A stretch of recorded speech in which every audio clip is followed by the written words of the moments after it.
Hello dear student, welcome to you नई शुरुआत channel.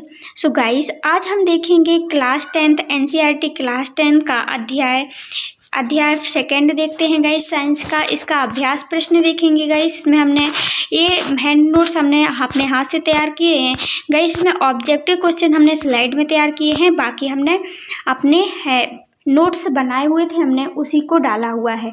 So guys, ज़्यादा देर ना करते हुए इसमें हमने गाइस चित्र डायग्राम का फुल प्रयोग किया है, जिससे कि आपको समझने में कोई भी प्रॉब्लम ना हो। सो गाइस, ज़्यादा देर ना करते हुए गाइस हम चलते हैं अपनी वीडियो की ओर और लगाते हैं क्वेश्चन आंसर। इसमें हमें समझने की कोशिश करना है गाइस, आप अपने अनुसार लिखने की कोशिश करना। उसमें हम ओनली समझाएंगे, और इसीलिए गाइस क्योंकि हम समझा के करेंगे तो क्या होगा, एग्जामिनर कोई भी गाइस क्वेश्चन पूछ ले उससे रिलेटेड तो आपसे बन सकें। सो गाइस, ज़्यादा देर ना करते हुए चलते हैं वीडियो की ओर। देखिए अभ्यास प्रश्न उत्तर देखते हैं।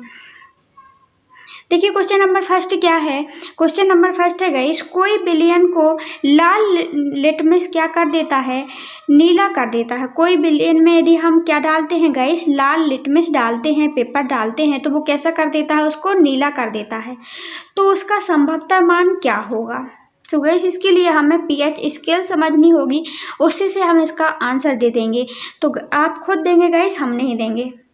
यदि आप इस पीएच मान को समझ लेते हैं तो गाइस देखिए यहाँ पे गाइस, ये है पीएच मान की स्केल, ठीक है ना। यहाँ पे गाइस देखिए, यहाँ पर 14 अंक तक यहाँ पे नंबर लिखे हुए हैं। सो गाइस देखिए, ये 7 अंक है, और 7 अंक क्या होता है, उदासीन होता है, अम्लीय होता है। यहाँ पे ना क्षारीय है ना अम्लीय है। और इसके गाइस हम देखेंगे, इसके जो इस साइड के आगे के अंक जो 0 से लेकर के 6 तक के अंक हैं, इसकी प्रवृत्ति कैसी होती है गाइस, एसिड प्रवृत्ति के होते हैं, अम्लीय प्रवृत्ति के होते हैं। और गाइस इस साइड के हम देखें जो वाले अंक, ये वाले अंक हैं 8 से लेकर के ये 14 तक, तो ये कैसे हैं गाइस, ये क्षारीय प्रवृत्ति के हैं।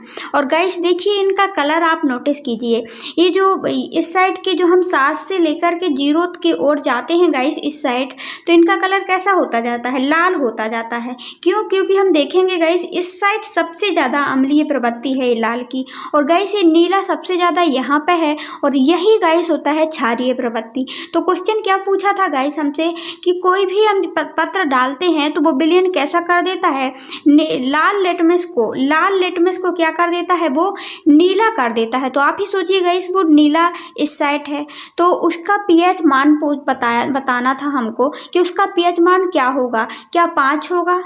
तो आप बोलेंगे बिल्कुल नहीं, क्योंकि यहाँ पे तो अम्लीय प्रवृत्ति है, और वो कैसा कर रहा है, वो तो नीला कर रहा है, तो उसकी प्रवृत्ति तो क्षारीय ही होगी, क्योंकि नीला होता है क्षारीय में, है ना। तो इस साइड वाला मान होगा, 8 से लेकर के कोई भी आ जाए 14 तक वही मान होगा। इस साइड का तो होगा नहीं, क्योंकि वह लाल थोड़ी कर रहा है प्लेयर, वह तो नीला कर रहा है। और नीला कर रहा है तो 7 से लेकर के कोई भी अंक यहाँ पे हो सकते हैं। ज़्यादा नीला कर रहा है तो 14, कम नीला कर रहा है तो 8, और भी कम नीला कर रहा है तो 9 आएगा, और भी कम नीला मतलब और ज़्यादा कर रहा है तो 10, और ज़्यादा कर रहा है तो 11, 12, 13, और सबसे ज़्यादा यदि नीला कर रहा है वो विलयन, तो वो 14 हो जाएगा। आई होप गाइस आपको क्लियर हो गया होगा। सो गाइस बताइए इसमें कि कौन सा आंसर राइट होगा। क्या वो उसका पीएच मान 1 होगा, क्योंकि वो नीला कर रहा है। तो आप ही बोलेंगे बिल्कुल नहीं, 1 का पीएच मान का हमने कलर देखा है, वो कैसा होता है, लाल होता है। क्या 4 होगा, तो आप ही बोलेंगे कि बिल्कुल नहीं, ये तो गाइस 4 नहीं हो सकता, क्योंकि वो तो नीला कर रहा है किसी भी पत्र को। नीला का कलर कैसा होता है, जो 8 से लेकर के ऊपर के होते हैं, ठीक है ना। नीला कलर उनका होता है जो 7 से ऊपर की संख्या, जिसका पीएच मान 7 से ऊपर का होता है। तो क्या 5 होगा, तो आप बोलेंगे नहीं। तो क्या होगा, क्या 10 होगा, तो आप बोलेंगे बिल्कुल राइट, क्योंकि हम देख रहे हैं कि आज इसमें 7 से ऊपर का पीएच मान होगा, तभी वो लाल लिटमस को क्या कर रहा है, नीला कर रहा है। आई होप गाइस आपको क्लियर हो गया होगा। देखिए यहाँ पे क्या लिखा है, क्वेश्चन नंबर सेकंड की ओर चलते हैं। कोई विलयन अंडे के पिसे हुए कवच में अभिक्रिया करके एक गैस उत्पन्न करता है, जो कि चूने के पानी को दुधिया कर देती है। इस विलयन में क्या होगा। तो गाइस हम देखते हैं, जो चूने का पानी होता है, जो बुझा हुआ चूना होता है, उसको कौन चमक लाता है, उसको दुधिया कौन करता है। तो हमें तो वैसे ये इससे भी पता चल जाएगा कि जो कार्बन ऑक्साइड होता है वही करता है ना। लेकिन अब इसमें भी अपन पढ़े लेते हैं गाइस, जो तो कौन करता है इसका गाइस, क्या इसका राइट आंसर आप ये बताने से पहले हम आपको समझाना चाहते हैं। देखिए जो अंडे का विलयन होता है उसका गाइस यदि हम सूत्र लिखें तो इसका सूत्र देखिए, इसमें हमने ये है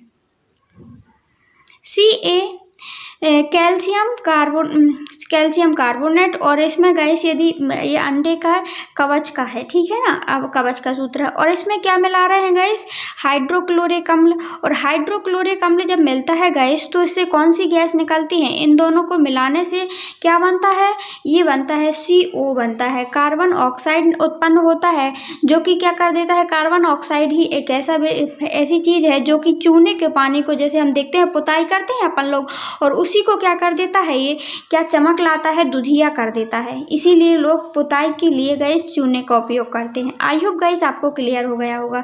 तो इसका राइट आंसर क्या होगा गाइस, क्या Na क्लोराइड मतलब सोडियम क्लोराइड है, कि हाइड्रोक्लोराइड है, कि LiCl क्लोराइड है, लिथियम क्लोराइड है, या फिर गाइस क्या पोटेशियम क्लोराइड है। सो गाइस जो राइट आंसर होगा वो होगा ऑप्शन नंबर क्या होगा, B, ठीक है ना। इसमें मिलाने से ही हमको क्या मिलती है, क्योंकि अंडे के पिसे हुए कवच को मिलाते हैं, तो किस में मिलाते हैं, जब हाइड्रोक्लोराइड में मिलाते हैं तो ही वो क्या निकालता है, CO निकालता है, और जो कि उसके पानी को दुधिया कर देता है। आई होप गाइस आपको क्लियर हो गया होगा। देखिए क्वेश्चन नंबर 4 की ओर चलते हैं। ये क्या है गाइस, आप यहाँ पे देखिए NaOH, ये क्या है गाइस, ये sodium chloride, sodium hydra oxide है, ठीक है ना। सोडियम हाइड्रा ऑक्साइड में का गाइस 10 मिलियन बिलियन है, ठीक है ना, का 10 मिलियन बिलियन, और हाइड्रोक्लोराइड का 8 मिलियन बिलियन पूर्णतः उदासीन हो जाता है यदि हम इन चीज़ों को दोनों को मिलाते हैं। कौन गाइस, यह है गाइस, ये देखिए आप, ये क्या है, सोडियम हाइड्रा ऑक्साइड, ये क्या है गाइस, क्षार होता है, ठीक है ना। और ये है गाइस क्या, हाइड्रोक्लोराइड, ये क्या है गाइस, अम्ल है। इनकी हमने संख्या कितनी मिलाई, इसकी गाइस 10 मिलाई और इसकी 8 मिलाई, और अम्लों क्षार को मिलाने से उत्पन्न क्या होता है, आपको पता होगा गाइस, यदि आपने लेसन पढ़ा होगा। तो इनको मिलाने से क्या होता है, उनकी प्रवृत्ति कैसी हो जाएगी, उदासीन हो जाएगी। क्यों हो जाएगी उदासीन, क्योंकि ये अपनी जब अम्ल और क्षार गाइस मतलब कि ये दोनों मिलते हैं ना जब, तो ये अपनी प्रवृत्ति खो देते हैं, ना तो फिर अम्ल का प्रभाव रहता है और ना ही क्षारक का प्रभाव रहता है, आप ध्यान रखना। तो और फिर बाद में क्या होता है, ये क्या हो जाते हैं, उदासीन हो जाते हैं। और क्वेश्चन पूछा गया है, यदि गैस ये क्षारक है, मतलब सोडियम हाइड्रा ऑक्साइड वो गैस 20 मिली मिलाते हैं, ठीक है ना, और हाइड्रोक्लोराइड को गैस हम कितनी संख्या मिलाएं जिससे कि वह क्या हो जाए, वह भी गैस कितनी मात्रा मिलाई जाए जिससे कि वो भी उदासीन हो जाए। तो अब हम इसकी संख्या बढ़ा दिए हैं, किसकी संख्या बढ़ाए हैं गैस, इसकी क्षारक की संख्या बढ़ाए हैं, तो अब इसको भी बढ़ाना पड़ेगा, क्योंकि हमने इसकी संख्या पहले 10 थी, अब कर दी हमने 20, और जब 20 की है तो 8 की संख्या, हाइड्रोक्लोराइड की संख्या हम कितनी कर देंगे, 16 कर देंगे। आई होप गाइस हमें लगता है ऐसा, क्यों, क्योंकि हमने उसकी संख्या डबल की तो इसकी भी करना चाहिए। तो गाइस क्या 4 मिलियन कर देंगे, मिलीलीटर कर देंगे, या 8 मिलीलीटर, या 12 मिलीलीटर, या 16 मिलीलीटर। तो गाइस राइट आंसर होगा वो होगा 16 मिलीलीटर कर देंगे, तो उसकी संख्या, उसका प्रवृत्ति क्या हो जाएगी, उदासीन हो जाएगी। जैसे तो ये यही लिखा है इसके आंसर में। देखिए अब आगे चलते हैं, देखिए क्या लिखा हुआ है, अपच उपचार करने के लिए निम्न में से किस औषधि का उपयोग किया जाता है। गाइस जब हमें अपच हो जाता है, अनपच हो जाता है, तो हमें किस औषधि का उपयोग करना चाहिए, एंटीबायोटिक, प्रतिजैविक का करना चाहिए। तो गाइस हमें घाव नहीं लगा है, ठीक है ना, कि वहाँ पे इन्फेक्शन हो जाएगा, कि एनालाई जॉस्बिक पीड़ाहारी का। तो गाइस हमें अपच हुआ है, पीड़ा नहीं हो रही है, कहीं कट नहीं गया है, ठीक है ना। तो एंटीसिड का करना चाहिए कि एंटीसेप्टिक का करना चाहिए। तो गाइस एंटीसेप्टिक का तो करेंगे नहीं, क्यों नहीं करेंगे, क्योंकि यहाँ पे हमें कैंसर या फिर एंटीसेप्टिक का कब किया जाता है कि हमें डर हो संक्रमण का। तो गाइस इसमें तो कुछ नहीं है, तो हमें अपच हुआ है, तो इसका राइट आंसर होगा वो एंटासिड का उपयोग करना चाहिए, एंटासिड, ठीक है, इसके बाद देखिए क्वेश्चन पे आ गए गाइस, अपन लोग क्वेश्चन आंसर को लगाते हैं, क्वेश्चन आंसर करेंगे इसके।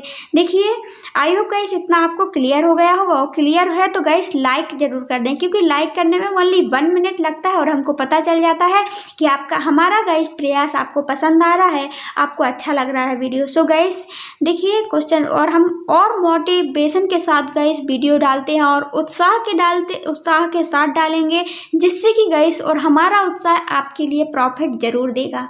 क्यों? क्योंकि हम जितनी अच्छी वीडियो डालेंगे आपके लिए उतना अच्छा सही रहेगा, देखने में उतनी ज़्यादा समझ में आएगा। सो गाइस देखिए फर्स्ट क्वेश्चन देखते हैं। निम्न अभिक्रिया के लिए पहले शब्द समीकरण लिखिए तथा उसके बाद संतुलित समीकरण लिखिए। तो हमें क्या करना है, निम्न अभिक्रिया के लिए गाइस पहले शब्द जो हमने ये शब्द समीकरण है इनको लिखना है और फिर संतुलित करना है उन समीकरण को, ठीक है ना। तो देखिए क्या है क्वेश्चन नंबर फर्स्ट, कौन को है, तनु सल्फ्यूरिक अम्ल दानेदार जिंक के साथ अभिक्रिया करता है। जो तनु सल्फ्यूरिक अम्ल दानेदार क्रिया के साथ क्या अभिक्रिया करता है, हमको ये लिखना है। तो देखिए तनु सल्फ्यूरिक अम्ल क्या होता है, अम्ल गाइस, और दानेदार जिंक के साथ अभिक्रिया करवा रहे थे। तो देखिए ये है हाइड्रोजन सल्फ्यूरिक अम्ल, ठीक है ना, तनु सल्फ्यूरिक अम्ल, और ये है गाइस जिंक। इनके साथ हमने क्या करवाई, इनको गाइस मिलवाया, इनको हमने अभिक्रिया करवाई, तो फिर क्या निकल के आता है, हमने देखा जिंक सल्फेट प्लस हाइड्रोजन अलग हो जाता है, जिंक सल्फेट मिल जाता है और हाइड्रोजन अलग हो जाता है। सो गाइस इसमें देखिए हमें समझने की ज़रूरत है, क्योंकि देखिए यहाँ पे क्या है H2SO4 है, ठीक है ना, H2SO4 है, और इसमें हमने जिंक Zn मिलाया।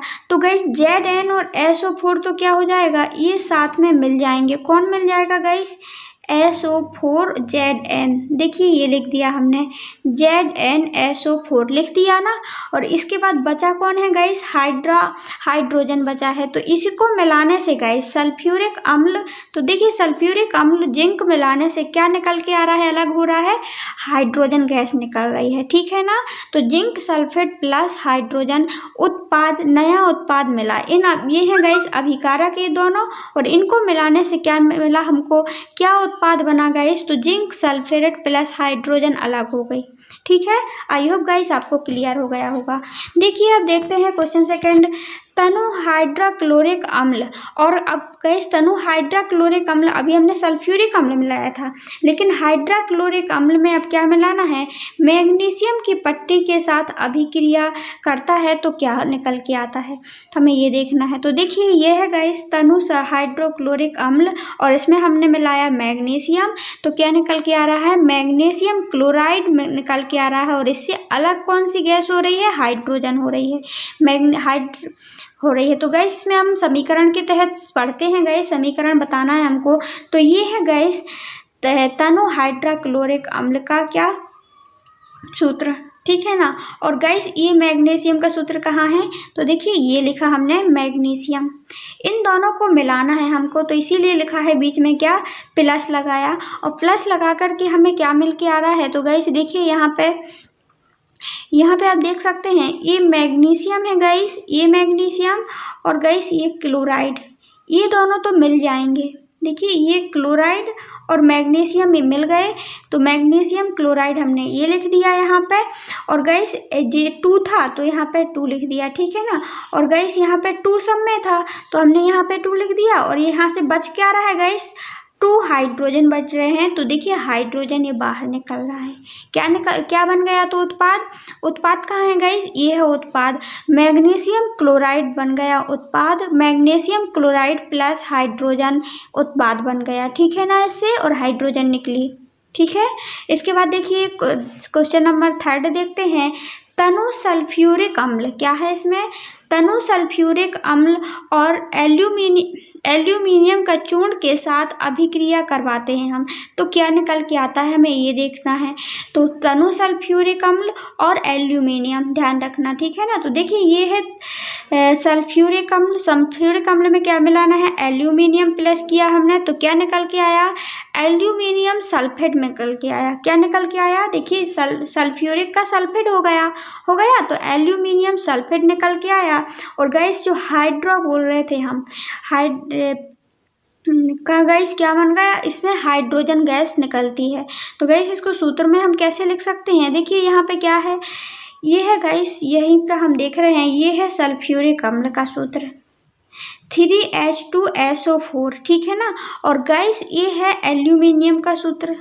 और जब इन दोनों को मिला रहे हैं हम तो निकल के क्या आ रहा है गैस, देखिए ये वाला एल्यूमिनियम,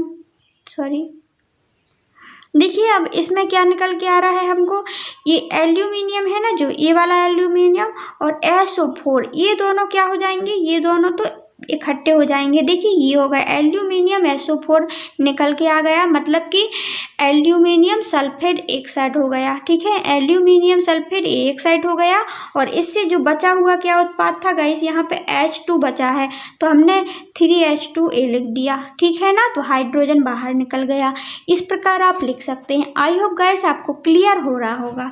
देखिए अब देखते हैं फोर्थ वाला गाइस। फोर्थ में क्या पूछा गया है, तनु हाइड्रोक्लोरिक अम्ल लौह के रेतन के साथ अभिक्रिया करता है, तो क्या बनता है, हमें ये देखना है क्या निकल के आता है। देखिए हाइड्रोक्लोरिक अम्ल हमने लिख दिया, और लौह रेतन के साथ, तो लौह के साथ और फेरिक क्लोराइड के साथ में अभिक्रिया की है इसने। तो अभिक्रिया करने पर क्या निकल के आ रहा है गाइस, आपको ये देखना है। तो अब हमने लोहे से अभिक्रिया करवाई है, तो फेरिक, देखिए फेरिक क्या होता है, फेरिक मतलब Fe मतलब लोहा होता है, ठीक है ना। तो फेरिक क्लोराइड बन रहा है और इससे क्या निकल रही है गाइस, हाइड्रोजन गैस इसमें निकल रही है। तो अभी हमने सब में देखा।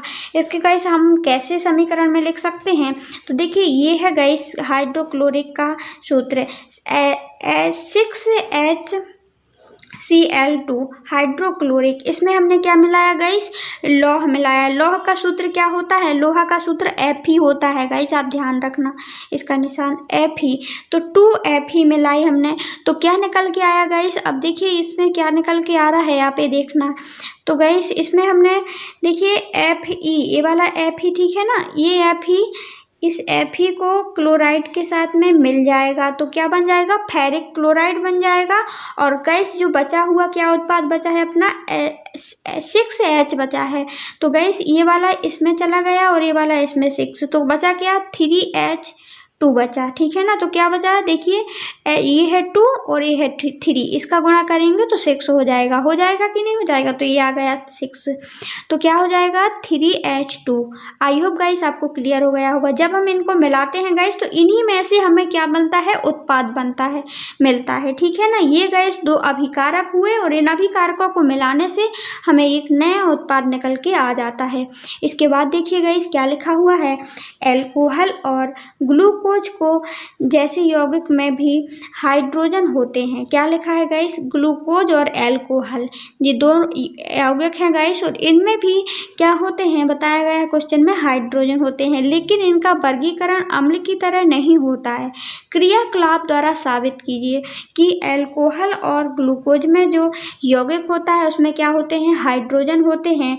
लेकिन इनको हम देखते हैं लेकिन इनका वर्गीकरण अम्ल की तरह बिल्कुल नहीं होता है, एल्कोहल का और ग्लूकोज का। तो इसको हमको क्रियाकलाप के द्वारा गाइस बताना है। तो देखिए यहाँ पे आप देख सकते हैं,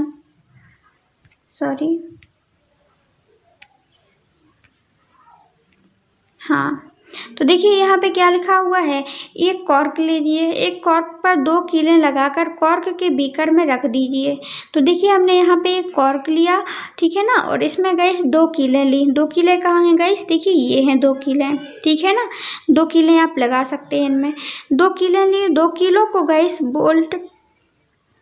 बोल्ट की एक बैटरी में दोनों टर्मिनलों के साथ में बल्ब के साथ स्विच के माध्यम से जोड़ दीजिए और बीकर के साथ थोड़ा सा तनु अम्ल मिलाकर डालकर विद्युत धारा प्रवाहित कीजिए।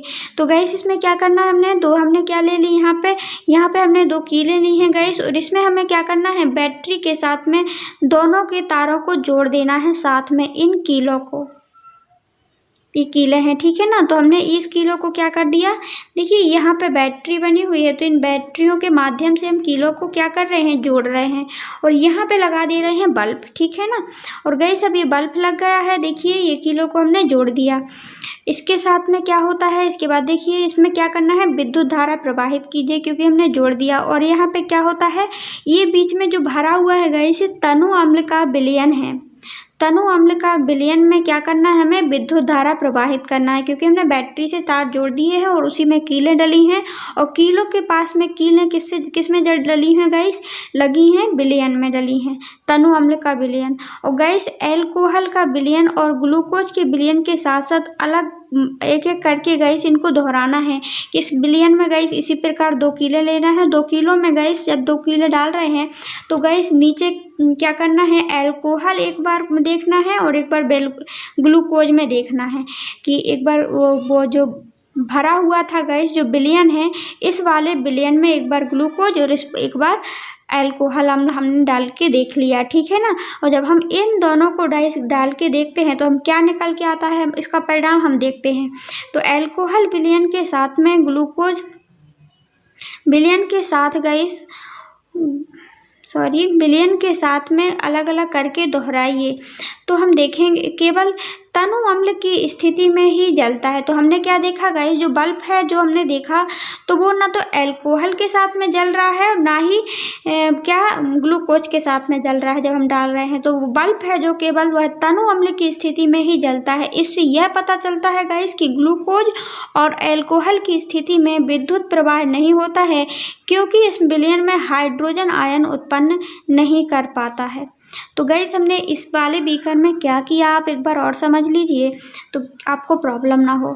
देखिए ये है गैस, ये तनु अम्ल का इसमें विलयन भरा हुआ है, ठीक है ना। देखिए तनुकृत अम्लीय विलयन का कॉर्क पर भरा हुआ है और इसमें इन्होंने क्या कर दी, 2 कीलें लगा दी। ये 2 कीलें लगा दी, ये लोहे की होती हैं। और गैस इस कीलों को किससे जोड़ दिया, देखिए ये कील जुड़ी हुई हैं बैटरी से, और बैटरी से जब जोड़ेंगे गैस और यहाँ पे बल्ब लगा दिया तो हमने क्या देखा, जब तनु अम्ल जो डला था गैस तो इसमें तो हमारा बल्ब जलता है, लेकिन जब हम इससे तनु अम्ल जो था गैस इसको हटा देते हैं और इसके स्थान पर एल्कोहल और क्या रख देते हैं, ग्लूकोज रख देते हैं। और गैस फिर यही प्रक्रिया कर रहे हैं, बैटरी में गैस लगा रहे हैं, इन कीलों से तारों के माध्यम से विद्युत धारा प्रवाहित कर रहे हैं, इसके बाद भी बल्ब नहीं जलता है। तो ये क्यों नहीं जल रहा है, क्योंकि इसमें हाइड्रोजन है गैस, हाइड्रोजन आयन उत्पन्न नहीं करता, और आयन उत्पन्न नहीं करेगा गैस ग्लूकोज और एल्कोहल में, तनु अम्ल में हाइड्रोजन आयन उत्पन्न करता है, इसीलिए वो जल जाता है स्विच, ठीक है ना। तो इसमें क्या देखा हमने कि वो आयन उत्पन्न नहीं करता है हाइड्रोजन, इसीलिए बल्ब नहीं जलता है। आई होप गाइस आपको क्लियर हो गया होगा। देखिए क्वेश्चन नंबर देखते हैं। आसवित जल में विद्युत का चालक क्यों नहीं होता है जबकि वर्षा जल होता है। तो गैस हम देखते हैं जो वर्षा जल होता है वो विद्युत का क्या होता है, चालक होता है। वर्षा का जल में यदि क्या होता है, यदि कहीं बिजली का तार टूट करके गिर जाता है तो पूरे जल में क्या जाता है, करंट आ जाता है कि नहीं आता है। हमें ये डर बना रहता है कि बरसात में यदि तार के पास जैसे अभी गुजरेंगे तो वहाँ पे विद्युत धारा प्रवाहित होती रहती है, गिर सकता है वहाँ का तार, ठीक है ना। तो गैस देखिए गिर भी सकता है और गिरने के साथ साथ उसमें करंट भी आ जाता है उस जल में। लेकिन गैस हमने ये क्वेश्चन ये लिखा है कि आसवित जल जो होता है उसमें करंट क्यों नहीं आता है। तो देखिए आसवित जल एक शुद्ध रूप होता है, जल का क्या होता है, शुद्ध रूप होता है, और वह किसी भी प्रकार के आयन उसमें उत्पन्न मुक्त होता है। जैसे हमने देखा था इसमें हाइड्रोजन आयन न मिलने के कारण बल्ब नहीं जल रहा था, लेकिन गाइस जो आसवित जल है ये भी पूर्णतः शुद्ध होता है, इसमें आयन उत्पन्न नहीं होते, आयन से मुक्त होता है। और विद्युत में संचालक के लिए आयनों की आवश्यकता होती है। गाइस जब विद्युत जलती है गाइस गाइस विद्युत धारा के लिए किसकी आवश्यकता होती है?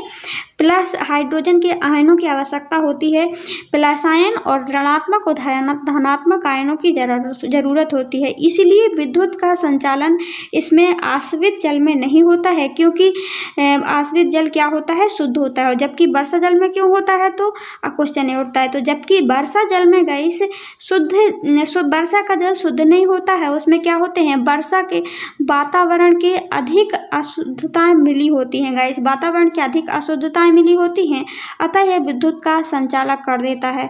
तो वातावरण की अशुद्धताएं कैसी मिलती हैं? तो गाइस देखिए, हम जो वर्षा का जल होता है वो ऊपर से आता है, उसमें गाइस वातावरण की गाइस बहुत सारी गैसों के साथ साथ में क्या होता है? उसमें धूल के कारण बहुत सारी अशुद्धियां मिली होती हैं, इसीलिए वो उसमें करंट जल्दी आ जाता है। ठीक है ना? आई होप गाइस आपको क्लियर हो गया होगा। अब आगे चलते हैं गाइस। देखिए क्वेश्चन नंबर लास्ट ये वाला देख रहे हैं अपन।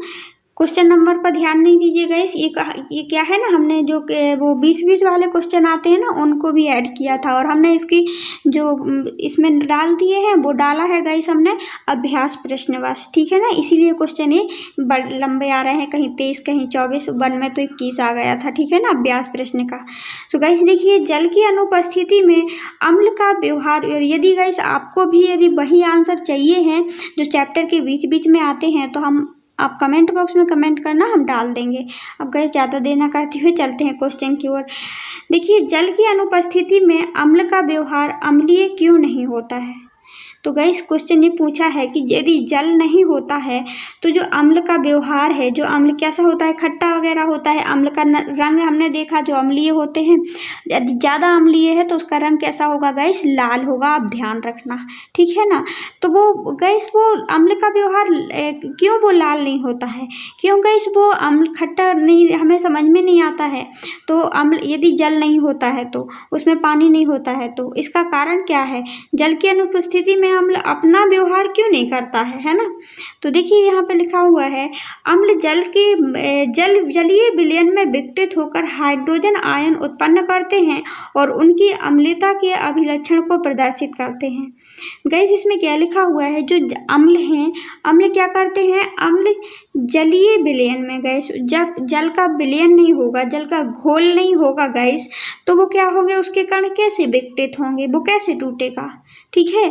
और गाइस उसमें जब वो विघटित नहीं होगा तो उसमें हाइड्रोजन आयन भी उत्पन्न नहीं होंगे, और हाइड्रोजन आयन उत्पन्न नहीं होंगे तो वो अपनी क्रियाकलाप अम्ल की तरह कैसे कर पाएंगे? उसके अभिलक्षण, वो अपने अभिलक्षण से प्रदर्शित नहीं कर पाएगा। कैसे गाइस? यदि अम्ल में जल नहीं मिलाते हैं अपन तो। इसके बाद देखिए, जल की अनुपस्थिति के कारण हाइड्रोजन आयन उत्पन्न नहीं कर पाते हैं। वो अम्ल क्या नहीं कर पाता है गाइस? क्योंकि हमने देखा कि अम्ल कैसा होता है, उसमें हाइड्रोजन आयन होते हैं, हाइड्रोक्लोराइड से बनता है, जैसे बना होता है बहुत सी अम्ल। ठीक है ना? अम्ल अलग अलग प्रकार के होते हैं गाइस। तो हाइड्रोजन, जब जल नहीं होगा तो हाइड्रोजन उत्पन्न नहीं करेगा, आयन उत्पन्न नहीं करता है, और इसीलिए जल की अनुपस्थिति में क्या होता है? अम्ल अम्लीय व्यवहार नहीं कर पाता है। तो आप, आई होप गाइस आपको क्लियर हो गया होगा। इसमें क्या लिखा देखिए, अम्ल जलीय विलयन में विघटित होकर हाइड्रोजन उत्पन्न करते हैं, हाइड्रोजन आयन उत्पन्न करता है, और जो कि अम्लीय लक्षण को, हाइड्रोजन ही ऐसा है जो अम्लीय लक्षण को प्रदर्शित करता है। और गैस जब जल ही नहीं होगा तो वो हाइड्रोजन आयन क्या नहीं होंगे? गैस वो अम्ल जलीय विलयन में गैस अम्ल क्या नहीं होगा? विघटित नहीं होगा, और हाइड्रोजन आयन उत्पन्न नहीं होगा, है ना? तो वो अपनी अभिलक्षण, उनकी अनुपस्थिति में अभिलक्षण प्रदर्शित नहीं कर पाएगा। आई होप आपको याद हो गया होगा। देखिए क्वेश्चन, आगे चलते हैं क्वेश्चन की ओर। 5 बिलियन ABCD और E हैं, ठीक है ना? 5 बिलियन है यहाँ पर, जो कि सार्वत्रिक सूचक हैं। सो जांच कीजिए कि pH मान में क्रमशः जिसका मान कितना है 4, 1, 11, 7, 9 प्राप्त होते हैं, वह कौन सा विलयन है? तो गैस इसमें हमने A B C देखा था। ये कई सूचक थे। जैसे A का मान कितना होगा गैस? A का यदि 4 है और B का मान क्या लिखा है क्वेश्चन में? 1, ठीक है ना? और सी का मान गाइस 11 लिखा है, और डी का मान हम देखें तो कितना लिखा है, 7 लिखा है, और ई का मान कितना लिखा है, 9। यही बताया था आपके क्वेश्चन में, ठीक है ना। तो इस क्यों ए बी सी कहाँ से आया क्वेश्चन, ये नहीं पूछना गाइस, आपके क्वेश्चन में ही ऊपर लिखा है, ठीक है ना, क्योंकि आधा क्वेश्चन ऊपर आ नहीं रहा है, इसलिए हमने यहाँ पे आधा आया है। तो गाइस इसका ये किसका सूचक है, हमें ये बताना है। तो गाइस ए का मान जब कितना है, 4 है, तो 4 क्या किसका सूचक है, आप बताइए। ए का मान 4 है, तो देखिए ये है, ये रही गाइस आपकी स्केल, पीएच मान की स्केल। तो ए का मान कितना है गाइस, 4 है। तो 4 क्या है गाइस, अम्लीय है कि क्षारीय है, हमने इसके बारे में बता दिया स्केल के बारे में। देखिए को जो एक बार और बता देते हैं, जो 7 है गाइस ये उदासीन प्रवृत्ति का होता है, और इसमें ये ना तो अम्लीय है ना क्षारीय है, ठीक है ना। और गाइस 7 से ज़्यादा जिसका मान होता है वो क्या होते हैं गाइस, क्षारीय होते हैं। और कलर के गाइस नीले हो जाते हैं, और बढ़ते जाते हैं तो और डार्क नीला होता जाता है। और गाइस इसमें हमने देखा जो 7 से नीचे वाले नंबर हैं, 6 है, 5 है, 4 है, 3 है, 2 है, 1 है, ये सब क्या है गाइस, अम्लीय प्रवृत्ति के हैं और खट्टे होते हैं, आप ध्यान रखना। खट्टे के साथ साथ ये कैसे होते हैं गाइस, इसका कलर कैसा होता है, जब ज़्यादा अम्लीय है तो सर्वाधिक अम्लीय क्या है गाइस, 1 है, इसका कलर देखिए आप बिल्कुल रेड है। और सर्वाधिक क्षारीय क्या है गाइस, इसमें क्षारीयता की संख्या बढ़ रही है, इसमें अम्लीयता बढ़ रहा है 7 से, ठीक है ना। और यहाँ पे पास में आ रहे हैं यदि ये, तो गाइस ये उदासीन होते जा रहे हैं, और 7 तक आते आते गाइस यहाँ से क्या हो रही है, इसकी अम्लीयता क्षमता घट रही है, क्षारीयता की क्षमता घट रही है, अम्लीयता बढ़ रही है, और गाइस ये बढ़ती गई, ठीक है ना, आप ये ध्यान रखना अम्लता। और इसके बाद यहाँ पे यदि हम जाएंगे तो ये गाइस क्षारीयता बढ़ती जाएगी। और गाइस इसमें देखिए कम अम्लीय है, ये एक और कम अम्लीय है, ये कम और कम अम्लीय है, और ये गाइस बिल्कुल भी अम्लीय नहीं है, ठीक है ना। इसके बाद लगता है क्षारीय क्षारीय क्षारीय बढ़ता जाता है। तो आई होप गाइस आपको क्लियर हो गया होगा। इस साइड का कलर क्या है गाइस, अम्लीय है ये 6 से लेकर के, और इस साइड है गाइस क्षारीय। और जैसे इनकी गाइस संख्या इस साइड बढ़ती जाती है, क्षारीय होते जाते हैं और ज़्यादा, इनका कलर भी डार्क होता जाता है। और इस साइड यदि हम देखें गाइस तो ये क्या हो रही है, इसकी संख्या अम्लीयता की बढ़ रही है और इनकी वास्तविक संख्याएं घट रही हैं। मतलब 1 है तो वह ज़्यादा अम्लीय है, और 14 है जो वो ज़्यादा क्षारीय है, ठीक है ना। तो क्वेश्चन ये पूछा है गाइस ए का मान क्या होगा, जिसकी संख्या क्या है, 4 है। तो गाइस 4 है जो, तो उस बिलियन का हमें मान बताना है। तो इसमें क्या लिखा है, देखिए क्वेश्चन हम देखते हैं कौन सा बिलियन। अब देखिए उदासीन है, अब उदासीन बिलियन कौन सा है, तो देखिए यहाँ पे उदासीन जो होता है ना अम्लीय है ना क्षारीय है, तो कौन सी संख्या है गाइस उदासीन की संख्या, तो हमने बताया था वो है गाइस 7, ना अम्लीय है ना क्षारीय। और यदि आप यहाँ को जाएंगे तो वो क्षारीय होता जाएगा 7 से, और यहाँ को अम्लीय। तो गाइस इसका आंसर राइट क्या होगा, तो देखिए यहाँ पे हमें उदासीन प्रवृत्ति का बताना था, तो क्या 4 होगा, क्या 1 होगा गाइस, क्या 11 होगा, कि 7 होगा, कि 9 होगा। तो गाइस इसका आंसर तो आप दे चुके होंगे कि इसका आंसर होगा उदासीन प्रवृत्ति का क्या होता है, 7 होता है। तो आंसर राइट क्या होगा, 7 होगा। देखिए प्रबल क्षारीय की बात की जा रही है कि प्रबल क्षारीय क्या है, तो इन संख्याओं में आप देखिए प्रबल क्षारीय, यदि गाइस ये संख्याएं ना दी होती तो प्रबल क्षारीय बता तो पूछता तो आप 14 आराम से वो लिख देते, लेकिन इनकी संख्याएं दी हैं तो हम बताते हैं इनमें से बताना है कि प्रबल क्षारीय क्या है। तो गाइस सबसे ज़्यादा क्षारीय क्या होगा, क्षारीय हमने बताया था जो 7 से ऊपर होते हैं वो 7, जिनकी संख्या 7 से ऊपर पीएच मान में होती है और वो क्या होते हैं, क्षारीय होते हैं। और जो 7 से कम है तो वो अम्लीय होते हैं, ठीक है ना। तो गाइस क्या होगा क्षारीय, 4 होगा, क्या 1 होगा, 11 होगा, कि 7 होगा, कि 9 होगा। सो गाइस इसमें क्षारीय तो सर्वाधिक संख्या इसमें कौन सी बड़ी है, 11 है, तो इसमें क्षारीय क्या होगा गाइस, 11 प्रबल क्षारीय होगा। तो देखिए यही लिखा है बिलियन में सी प्रबल क्षारीय है, क्योंकि इसका पीएच मान क्या है, 11 है। तो गाइस इसका हमने सी नहीं भूल गए हैं। देखिए यहाँ पे ए था इस वाले 4 में, इसमें बी, इसमें सी, इसमें डी आएगा, इसमें ई आएगा, ठीक है ना। तो ये वाला कौन सा प्रबल क्षारीय है, सी वाला 11, जिसका पीएच मान 11 है। इसके बाद देखिए वो हम बार बार नहीं लिख पाएंगे, आप समझ जाइए, इसमें संख्या में हम लिख देंगे बस, ठीक है।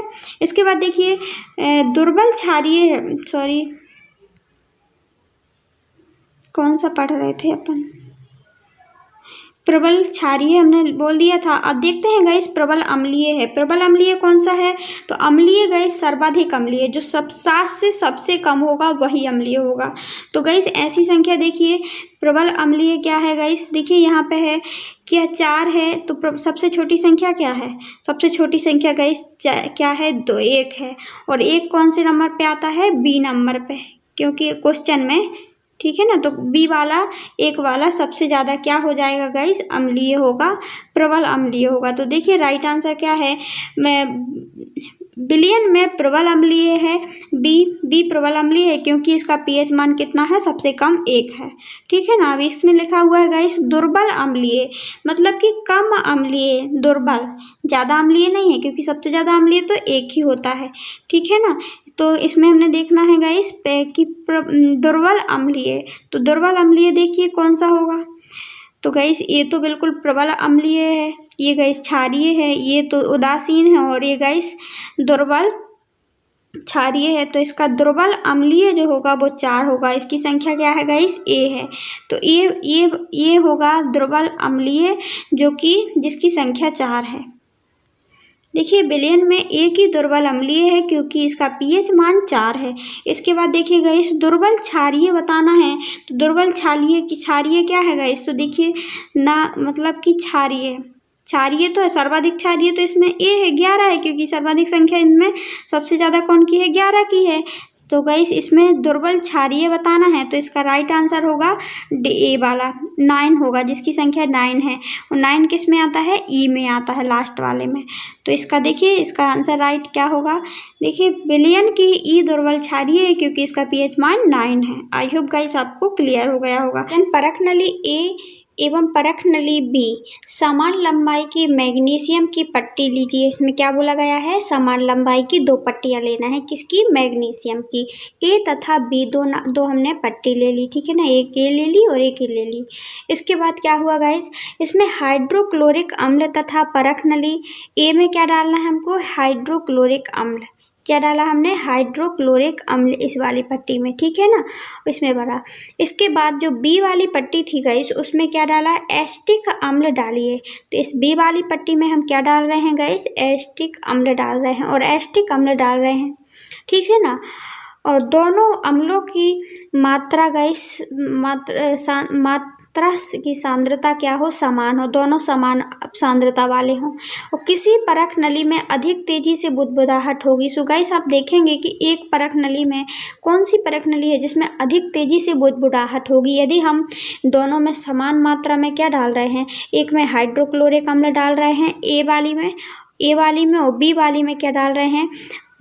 ये डाल रहे हैं, एस्टिक अम्ल डाल रहे हैं। तो इसके कारण जो गाइस बुदबुदाहट उत्पन्न हो रही है। तो देखिए इसमें परख नली ए जिसमें कि हाइड्रोक्लोरिक अम्ल है, उसमें अधिक तेज से क्या होगा? हाइड्रोजन गैस निकलती है, जिसके कारण बुदबुदाहट उत्पन्न होगी, क्योंकि हाइड्रोक्लोरिक अम्ल एस्टिक अम्ल से अधिक क्रियाशील है। तो गाइस इसमें हमने जो देखा, इसमें जो हमने हाइड्रोक्लोरिक अम्ल डाला था, किस में डाला था गाइस? हमने ये वाली पट्टी में। इसमें ये वाली पट्टी में हमने हाइड्रोक्लोरिक अम्ल डाला था। इसमें गाइस हाइड्रोजन की अधिक अभिक्रियाशीलता होने के कारण इसमें बुदबुदाहट उत्पन्न होगी, एस्टिक अम्ल की अपेक्षा ज़्यादा होगी। इसलिए गाइस एस्टिक अम्ल कम क्रियाशील है और ये वाला ज़्यादा क्रियाशील है। इसीलिए कौन क्रियाशील है ज़्यादा गाइस? हाइड्रोक्लोरिक अम्ल ज़्यादा क्रियाशील होने के कारण इसमें क्या होगी? बुदबुदाहट उत्पन्न हो गई, ठीक है ना। वो हाइड्रोजन गैस निकल रही थी और हाइड्रोजन गैस निकलेगी तो क्या होगी? बुदबुदाहट उत्पन्न होगी, ठीक है। इसके बाद देखते हैं आगे। ताजे दूध को पीएच मान गाइस 6 होता है। कितना होता है? 6 होता है।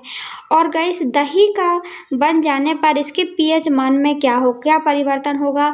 अपना उत्तर समझाइए। सो गाइस ताजे दूध का पीएच मान कितना होता है? 6 होता है। और गाइस दही दूध से अधिक अम्लीय होता है। क्या होता है? अधिक अम्लीय होता है। आप ही सोचिए गाइस, दूध कम खट्टा होता है लेकिन दही ज़्यादा खट्टा होता है। गाइस जो ज़्यादा खट्टा होगा वो ज़्यादा अम्लीय होगा, ध्यान रखना, ठीक है ना। तो गाइस दूध दही से अधिक अम्लीय होता है, इसीलिए दही का पीएच मान 6 से क्या होगा, कम होगा। क्योंकि हमने देखा पीएच मान क्या होते हैं, अम्लीय होने पे क्या हो जाते हैं, जो कम होते हैं गाइस, जो इस साइड अम्लीय वही होते हैं जिसका पीएच मान 7 से कम होगा। तो गाइस दही का पीएच मान, यदि दूध का पीएच मान 6 है गाइस और ये अम्लीय है, क्योंकि 7 होता तो ये अम्लीय ना होता और 8 होता तो ये क्षारीय हो जाता, ठीक है ना। और गाइस हम देखते हैं इसका दही का पीएच मान गाइस इन संख्याओं में से कोई भी होगा, और जितना ज़्यादा गाइस वो दही खट्टा होगा उतना ज़्यादा पीएच मान कम होगा, ठीक है ना। अम्लीय मान कम होता है तो ही वो अम्लीय होगा, वरना वो तो क्या हो जाएगा, क्षारीय होगा। सो गाइस आगे देखते हैं। देखिए ये है क्वेश्चन, वो गलत हो गया था। प्लास्टर ऑफ पेरिस की आर्द्ररोधी बर्तन में क्यों रखा जाना चाहिए, इसकी व्याख्या कीजिएगा। इस तो प्लास्टर ऑफ पेरिस को आर्द्ररोधी मतलब गई जहाँ पे आर्द्रता पाई जाती है, ठीक है ना। आर्द्ररोधी बर्तन में इसलिए रखा जाता है क्योंकि प्लास्टर ऑफ पेरिस जो है गाइस वो आर्द्रता जल के साथ अभिक्रिया करके जिप्सम बना लेता है, इसलिए रखा जाता है प्लास्टर ऑफ पेरिस को गाइस आर्द्रता से अलग रखा जाता है, आर्द्रता युक्त मुक्त बर्तन में रखा जाता है। क्यों रखा जाता है, क्योंकि वो आर्द्रता में क्या होती है गाइस, जल होता है कि नहीं होती। जहाँ पे गाइस कहीं भी वातावरण में देख ले हम, जब हम सर्दी में हम देखते हैं, जब ठंडी बरसात का मौसम आता है गाइस तो ऑटोमेटिकली हमारी दीवार क्या हो जाती है, शीतांश आ जाता है, जल आ जाता है। तो गाइस इसीलिए प्लास्टर ऑफ पेरिस को वातावरण में क्या हवाओं के साथ जल होता है, ठीक है ना। थोड़ी बहुत अभी हम बरसात के मौसम की देखें तो गाइस हम देखते हैं इसीलिए प्लास्टर ऑफ पेरिस क्या होता है, बहुत जल्दी जल से अभिक्रिया कर लेता है। क्या कर लेता है, अभिक्रिया कर लेता है, और वो क्या बन जाता है, जिप्सम बन जाता है। ये जिप्सम ना बने, अपने गुण ना खो प्लास्टर ऑफ पेरिस, इसके लिए क्या रखा जाता है, उसे आर्द्रता मुक्त बर्तन में रखा जाता है जहाँ पर आर्द्रता ना हो। आई होप गाइस आपको क्लियर हो गया होगा। देखिए ये है गाइस प्लास्टर ऑफ पेरिस का सूत्र, ठीक है ना। कैल्शियम सल्फ्यूरिक प्लस 1 और इसमें जल H2O, ठीक है ना। और इसको किस में गाइस ये है गाइस इसका मतलब कि आर्द्रता मुक्त जल में रखा जाता है, जिससे क्या वो ना बने जिप्सम, ये जिप्सम ना बने, ठीक है ना। जल से अभिक्रिया यहाँ पे कर ली गई है तो ये अभिक्रिया ना करे।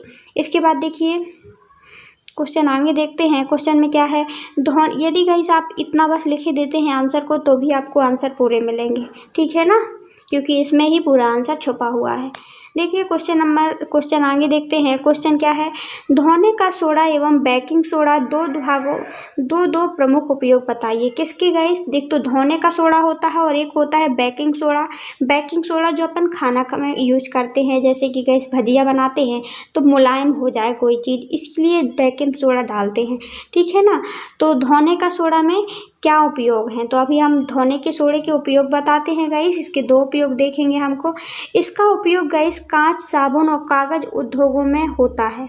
किसका गाइस, धोने का सोडा जो होता है, धोने का सोडा मतलब डिटर्जेंट निरमा, आप समझ जाइए, ठीक है ना। धोने का सोडा का उपयोग कांच, साबुन, कागज उद्योगों में किया जाता है। पहला उपयोग ये देखा हमने।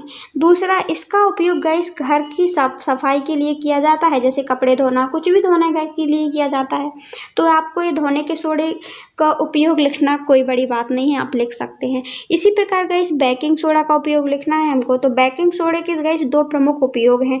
इसका उपयोग गाइस अम्ल और अग्निनाशक में किया जाता है। एक तो गाइस इसका उपयोग अम्ल और अग्निनाशक में किया जाता है, जिससे कि गाइस अम्ल होता है, क्या होता है, वो अम्लीय होता है, और बेकिंग सोडा क्या होता है, क्षारीय प्रवृत्ति का होता है, ध्यान रखना गाइस। इसका उपयोग खाने की चीज़ों में मुलायम बनाने में, स्पंजी बनाने के लिए किया जाता है। आई होप गाइस आपको क्लियर हो गया होगा। सो गाइस कैसा लगा आपको ये वीडियो, कमेंट बॉक्स में कमेंट करके अवश्य बताएं। So thanks for watching guys. पढ़ते रहिए, बढ़ते रहिए, और गाइस ये कमेंट बॉक्स में करना गाइस, कमेंट करना बिल्कुल भी मत भूलिए किसी भी हालत में गाइस, क्योंकि हम देखते हैं वही हमको बताते हैं, वही हमें सजेशन देते हैं कि हमें किस प्रकार का वीडियो बनाना चाहिए। सो थैंक यू गाइस, पढ़ते रहिए, बढ़ते रहिए, all the best, take care, bye bye, मिलते हैं नेक्स्ट वीडियो पर।